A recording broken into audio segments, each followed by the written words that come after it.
If there is something we could all use a little more of, it's love. Really, have you ever found yourself saying, what I could use more of right now is a little less love in my life? I'm going to put money on that as a no, because being loved and loving others is the very best part of living. Well, this week's guest brings love into the workplace. Amira El-Gawly is the founder of Manifesta and the genius behind the wonderfully popular Culture School newsletter. As Amira has said, love is the universal human language, love is our greatest human desire, and love is our most powerful tool as leaders. But in spite of these three fundamental truths, the word love has historically been banished from the workplace. And yet, as Amira says, it is making a comeback. Yes, it took a global pandemic and a global movement on racial justice to shake us free from the status quo, but people are finally starting to be honest with themselves and their colleagues about who they are and what they need when they're at work. In this week's episode, we talk about what it means for leaders to invest in their teams and how investing in people is investing in performance. Yes, caring for people is the very best strategy for improving your team. So stay tuned. This is a fascinating conversation with a ton of new insights from Amira's recent research, and I know you are going to love it.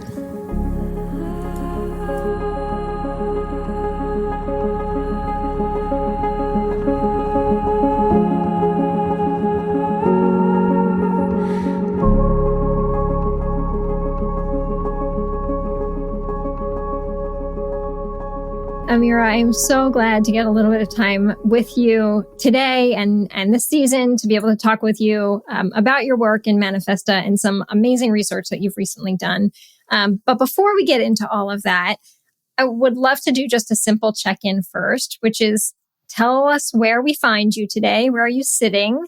And what's one thing in your view that makes you happy? Carrie, I'm so happy to be with you always, but especially today. You find me in my office, Manifesta headquarters, which is right in the center of Washington, D.C. in the Hyrick House mansion. The sun is streaming in. It is a warm, breezy day in D.C. And the thing in my view that is making me happy right now is the reflections of sunlight on the ceiling, or these like slivers of light. And I love light and I love the sun. So that's making me happy. And as I look at you, you look very angelic with the sun coming in, which is actually perfectly fitting because it's the way that I think about you on most days is as an angel. And so it's nice to have you and see you with that light. I'll tell you, I was reading your newsletter this morning and I've got it in front of me. And there's a couple of themes in it that I think are so perfect for today's conversation. But one of them really around, we are coming into spring. We're coming into a new season. And that wonderful sense of renewal that spring brings with it. And it's interesting because, Amira, it feels like in recent weeks, I have noticed across the board, both on my team and with many organizations I work with, this sense of just burnout, right? This exhaustion of how long we have been at this and that there's so much more ahead of us, right? And I suspect you hear that a lot too from your perspective. And so I want to just kind of put that out there that I would love to get some time to talk about that today on how do we stay focused on the renewal and the future potential of what's in front of us, knowing that a lot of folks are just purely feeling burnt out. So hold that thought for a minute, because before we get to that, I want you to give us a little context for who you are and the amazing business that you run. Well, I'm excited to talk about that. I have really strong feelings about that. I'm an Egyptian who was born and raised in Abu Dhabi in the United Arab Emirates, and I have lived now in DC for 10 years. I founded my business, Manifesta, almost 2 years ago, which is crazy to think that it's been almost 2 years, with the mission of making work better for everyone through the lens of culture, leadership, and people strategy. And, the way I think about my business is through a spiritual lens of sorts. And I imagine you and I will talk about this a bit more. But I think in terms of how do we bring more love into the world as a human being, I think about that. How do we bring more love into the world, into each other's lives? And throughout my career, I spent the majority of my 20s and early 30s at work. The vast majority, even probably more than my peers and friends of mine. And I realized, well, if we want to bring more love into the world, we need to bring love into the workplace. But where is there a space for that? And so that's the high calling of Manifesta, is to bring love into our work through heart-centered leadership, through workplaces that are more human. And we help leaders do that every day. I can't think of anything more important in our world and in the workplace. And it's so, you are so true to yourself and to your work. I remember, Amira, the very first time I met you in a coffee shop, and we were getting to know one another. And it was so clear that you bring and carry this sense of love and humanity in everything you do. And so it's so perfect that you run the company that you do because of the way that you live your life and connect with people. And how timely, right? We met well before the pandemic. And yet I can only imagine, and would love for you to talk a little bit about how your work has changed in this last 12-month period. So what's really interesting, Carrie, and thank you. Like, you're just, you don't even have to include all my thank yous, but thank you for saying that. That's means a lot to me coming from you. My work has not changed a ton since the pandemic started, but I think that we started the business at the right time. And my work hasn't changed because our work, Manifesta's existence, I think is slightly ahead of its time. Even though every magazine, from Harvard Business Review to Entrepreneur to even newspapers like the New York Times, are talking about workplace culture and leadership and the importance of these topics. And you'll hear these words on the lips of just about every CEO or executive you meet. In reality, in the actual workplace, very little is being done. And I think that it often takes months and years for our habits and our practices and our dollars to match our intent and our desires. And we see that in the workplace. And so what happened was an acceleration of leaders' decisions around making changes in the workplace, because where they found themselves last year is completely overwhelmed by the pivots that needed to be made strategically in their businesses, overwhelmed by this quick shift to go to remote, and all of a sudden have to build policies and connection and new meeting structures and potentially put in place well-being resources and completely reconfigure their benefits packages. There were so many operational shifts for leaders last year that for us, for the clients we were working with already, we were able to work with them really strategically to advise them on those shifts. Where we found ourselves leaning more with new clients was on team building, on building connection, camaraderie. People are in meetings all day, every day.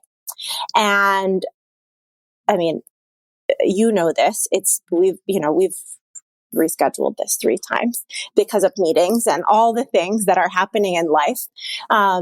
Where teams are finding themselves is new employees are joining companies and are feeling completely lost. Like, they don't really have a sense of who are these people. They don't have a sense of who the new employees are. So people are getting lost in the shuffle. leaders and managers are finding it really hard to connect with people sufficiently. And so we found ourselves doing a ton more team building and team connection experiences than I anticipated we would be doing. So that was one, I think, surprising place we found ourselves at the end of the year, was spending a lot of time with larger teams, building those connections and helping them get to know each other and helping them actually unwind from their day-to-day responsibilities and the operations of their work to the relationships of their work, you know? Yeah. And I guess we should also acknowledge that the organizations who are working with you are the ones who were able to get through this time, right? I think about all of the companies who probably wish they could have been having conversations about policies and procedures, and they were just trying to keep the doors open as long as they could. And so we've got such a splintered recovery happening, right? In terms of what business and our economy looks like. Yeah, 100%. You're so spot on. You know, my business was fairly new when the pandemic hit. You'll remember. I mean, maybe we were 6 months into it or 7 months into it. And people were like, oh, you must be on fire right now in April. People must be calling you right and left. And my response was, no, they might be reaching out right and left to kind of say, wow, like your work is so important and needed right now.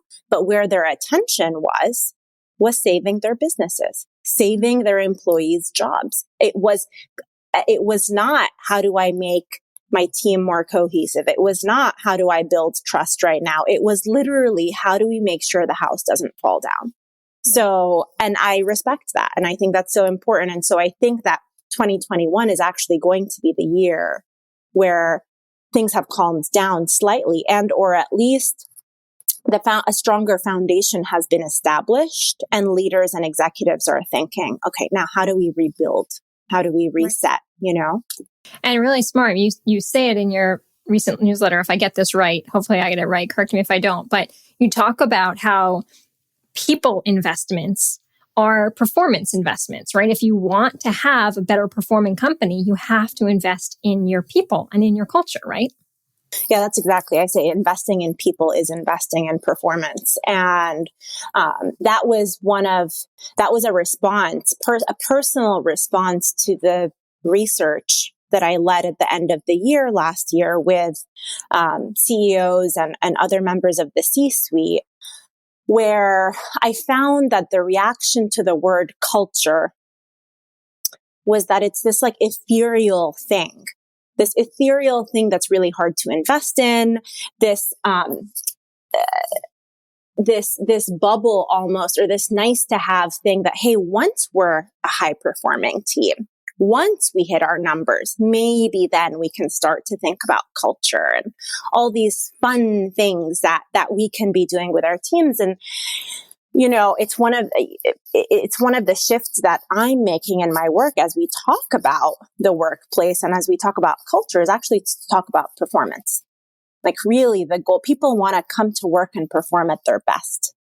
They want to do that. That's what makes people feel like they are fulfilled, like they bring value. And that's what every business wants. That's what every leader wants too. But we somehow think we need to invest in the work. And then once the work, we reap the value from the work investment, then we can invest in people. So that's a message I will be kind of reinforcing over the next few months is, hey, how can we actually invest in people so that it drives performance, so that it drives sales, so that it drives greater profits, so that it drives greater customer and client loyalty, versus thinking about it the other way around. All right. Yeah. So one closing question on that, and then we're gonna move forward. But when you think about the impetus for why people were reaching out to you over the course of the last year, it sounds like a lot of that was COVID driven, right? In a new virtual environment, how do we keep our team connected? But tell me some of the other reasons why folks are really turning to. I'm not going to call it culture work, but when you think about why folks are feeling the need to engage and invest in their teams now. Well, I think that like in all facets of life, 2020 revealed so much of what we were able to gloss over because of the speed at which we were running and working and going from place to place. And so moving to the remote environment for teams just exacerbated issues that they might have been having before. So what we saw was, trust issues were revealed. This is a word that we don't use a lot at work, but drama, right? Like all this team drama, random drama was emerging kind of in a remote environment in a much louder way than it would have in the office environment. Things that were happening before, but they just were exacerbated and caused a lot more pain in a remote environment. And so, a lot of the outreach that we were receiving over last summer and into the fall was around actually long-term issues that just rose to the top. That's all. Not new issues, just existing issues that rose to the top or, came to the fore because of the remote environment. As COVID did on so many levels, right? The magnifying of the existing issues.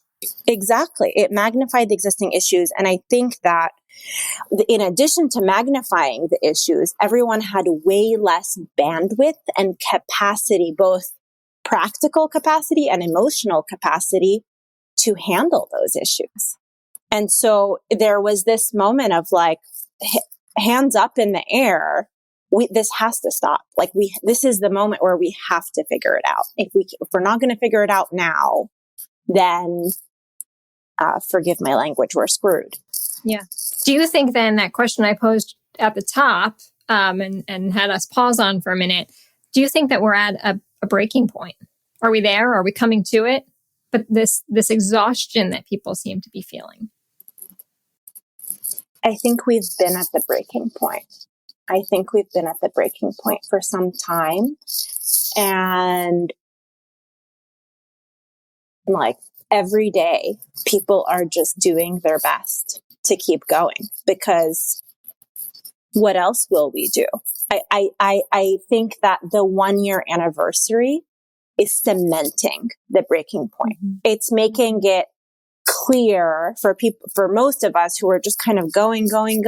Because again, like what else can we do? I think the 1-year anniversary psychologically is making it feel like something's got to give. Something's got to give. Something's got to shift. Something's got to change, which is why I think using the seasons as our guide is such a wise way of almost stepping outside of the cacophony of work and email and meetings and Zooms and craziness that everyone is living in to say, what can I learn as I come out of winter and move into this new season of spring?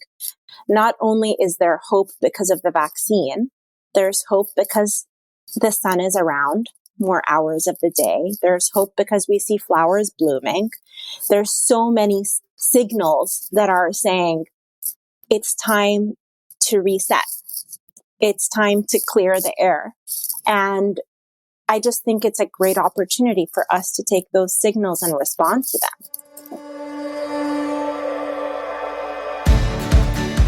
Today's episode is brought to you by Audible. Get a free audiobook download and 30-day free trial at audibletrial.com/mission forward. There's over 180,000 titles for you to choose from, including some of my favorites, like Scaling Up Excellence, Getting to More Without Settling for Less. It's one of my favorite business books. Visit audibletrial.com/mission forward and get your free audiobook today. Both of us being business owners and leaders, we know firsthand how overwhelming it is to be a leader at this time. And I also know from many conversations I've had that folks don't often know where to start to be that leader that their organization needs, right? To show up and and step up where they need to be that leader. And I'm going to go back to this newsletter because I just found it so useful. You laid out some themes that leaders need to understand to be able to drive performance and help with that sense of renewal and reset. And would love if you could talk through a few of those. So for leaders who don't know where to start, I always feel like the best place to start is through introspection. And for anyone who's listening, we have a self-assessment that can help you be more introspective about your leadership in this season and help you actually figure out where to start. The themes that were in the newsletter, Carrie, emerged out of our research and our interviews, direct interviews with the C-suite. And the first theme was around connection versus cohesion. So something I heard a lot, and I imagine everyone has heard a lot, was, wow, we are talking more than ever before. Like all day long, people are on Zoom. All day long, people are on Teams or on GChat or whatever. Like they are so connected to the people they work with. They probably have gotten to know their spouses, their kids, their pets, their homes. Like people feel really connected. What we're not hearing is that teams are working better, that they're more cohesive, that they're more aligned. We're not hearing those things. So what I found really interesting from these conversations with leaders was, yeah, we're talking all the time. Well, is your team more aligned then? No. Why not? Well, we're too busy. We're on Zoom all day. So I found that really kind of ironic that, wow, as much as we communicate, alignment isn't there. Cohesion isn't there. And in fact, we don't have enough time to communicate well. So that I think that's really interesting and really important for leaders to remember, is just because we're connecting all the time, just because we're talking all the time, doesn't mean that the most important things are being communicated. A, being communicated enough or consistently enough. B, and C, that everyone is aligned. And so what can we do to more intentionally create that cohesion and alignment? Amira, that resonates with me a lot. At Mission Partners, we talk about the difference between activity and action. And we don't measure ourselves by the amount of activity we do. We measure ourselves by the collective action and impact we have, right? But you're exactly right. In an intraday space, that can be really hard, right? You can lose the bigger picture in the day-to-day tasks that you have to complete and the day-to-day Zoom calls that are filling up your calendar. So another theme that came out of the research, Carrie, was around this tension that we talked about around caring for people versus driving performance. And I heard this tension in every CEO I interviewed was, Amira, I really, for the first time in my life, am spending time getting to know people's issues, being vulnerable, caring for them. But I need to drive the business forward. And I don't know how to balance the two. And my encouragement to every CEO who shared this with me was, wow, well, in fact, the more time you spend listening to your employees, the more likely they are to perform better. And so you are actually driving performance by being a more caring, compassionate CEO. And so I think that the encouragement there is it's not a trade-off. It's not a zero-sum game. By investing in your people, by caring for your people, by showing compassion to your people, you are actually helping to build a stronger foundation for your employees to perform. One more theme I will share with you that I found was a hypothesis of mine that the research proved and is actually going to lead to Manifesta investing in some new products and services in 2021 was around this, an issue around managers, people managers specifically. And we've known for a few years of people who work in the world of world of work or a workplace, that we have a manager issue in the workplace.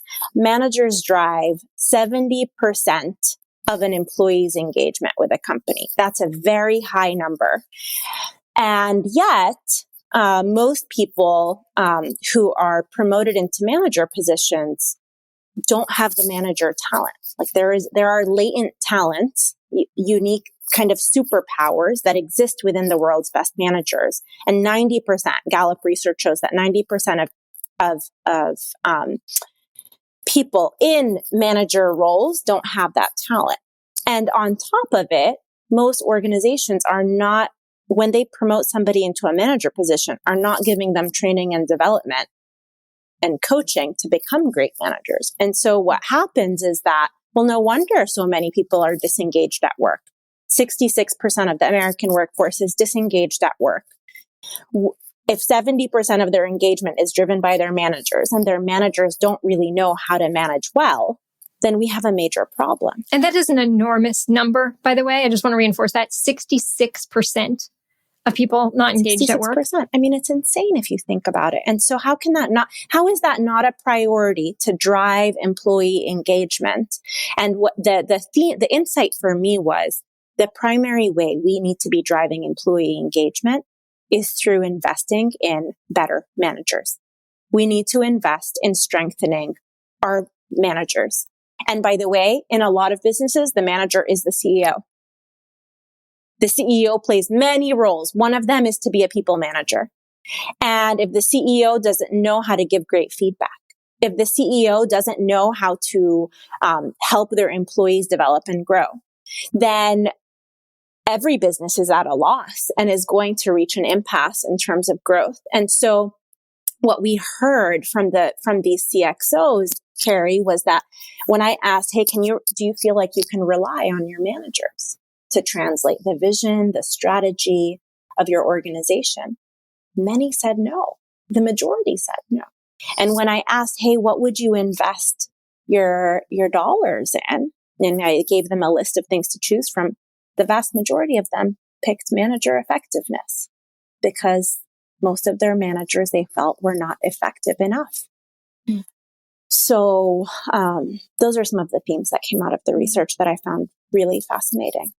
I want to create some space before we wrap up. I've got two last questions for you, but the first one is around going back to that notion of culture. And I know you said it's not necessarily the word that resonates a lot with folks, but when I think about what you were just sharing, right, the effectiveness or ineffectiveness of managers, what we bring to the workplace in terms of our biases and our experiences, our life experiences, right, that what we know is that the majority of workplaces are steeped inside a white dominant culture, and even further, a white supremacist culture, right? So we are in a moment, and let's hope that it's not more than a moment, when some organizations are starting to challenge that model and that culture, right? To say, how do we create truly a more inclusive business model and a more inclusive culture that is not top down, led by the managers of that company, or even more so led by the societal norms that we've all, signed on to for many hundreds of years here.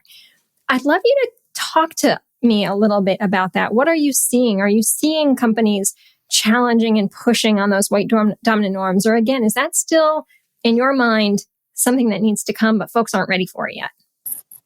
As always, I will be completely honest with you. I'm not seeing a ton of it. I'm just not. I'm seeing there are some organizations that are taking this so seriously, like so beautifully seriously. Some of my clients, I mean, I feel like every conversation we're having, this is a theme, a thread. It's now an underpinning to everything they are doing. I work with other organizations, and I speak with many executives kind of on a weekly basis, who for them, this is not part of the agenda.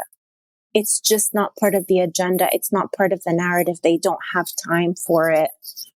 They did a book club in August. And I think that like you said earlier,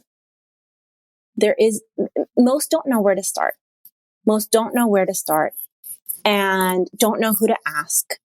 And there isn't a playbook, and everybody wants a playbook. When you're busy and you're overwhelmed and your day is full of Zoom meetings and something feels unclear to you or ambiguous, you want someone to tell you what to do. Even if you're a CEO, you want someone to tell you what to do. And what's happened is it's just become noisy. And I think there's a lot of unfamiliar language and terminology. And I am hoping, this is not the center of my work. It's one of my learning goals this year, as a leader, to continue to invest in my own anti-racist learning journey and how to embed that into how we advise clients. But I am really eager and hopeful that some of the DEI practitioners and experts who are leading this work will help to clarify and communicate with a little more simplicity how companies can get started. I know that those people are overwhelmed and overworked and their books are full, but I'm hopeful, but I think it will take a lot more time, Carrie. A lot more time. Yeah, I agree. I agree with you. And yet I also remain hopeful that it will go beyond to your point of we've checked the box of taking a training to we understand at a deeper level that we are all human here. And let's think about how we are treating one another as humans, as colleagues, as coworkers, as people, right? We spend more time at work than we do any place else. But this inability to be able to celebrate one another's differences rather than, continuing to see them as differences. We're more alike than we are different. We're more alike than we are different. And if you don't mind, I'd love to share one more thing that I heard a friend share this morning, that maybe the opposite of love is fear. And if our aim is to bring love to the workplace and love to our leadership and to our teams, then we need to really work to eradicate the fear of the unknown, the fear of the other, the fear of the ambiguous, the fear of shame. And maybe when we do all of that, then we can start to build more inclusive, more human, more compassionate workplaces. Well, that's a great place to end today, Amira. Somehow our time is already up. That went very fast. And I didn't get to half of the questions I have for you. So we will find another time to continue this conversation. But for now, I am so grateful for you, for your friendship, for all of the counsel that you've given me over the years, and for what you're doing. You're spot on. You are ahead of the curve, right? But you are what is needed in this moment. So my hope is that businesses catch up to where you are, because that's what we need most. Thank you so much, Carrie. It is always such a pleasure and honor, and I'm always inspired when I talk to you. So thank you. Thanks, friend.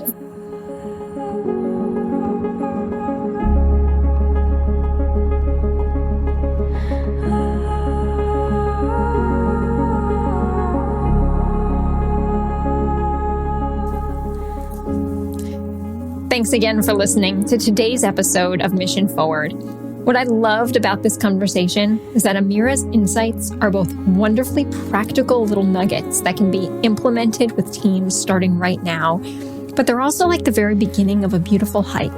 There is so much more good stuff ahead. So if you liked this episode, please let us know. Rate or review this podcast and definitely share it with a friend. We are nearing the end of this season and would love to know that this content is resonating with you. Until then, stay well, be good, and share love.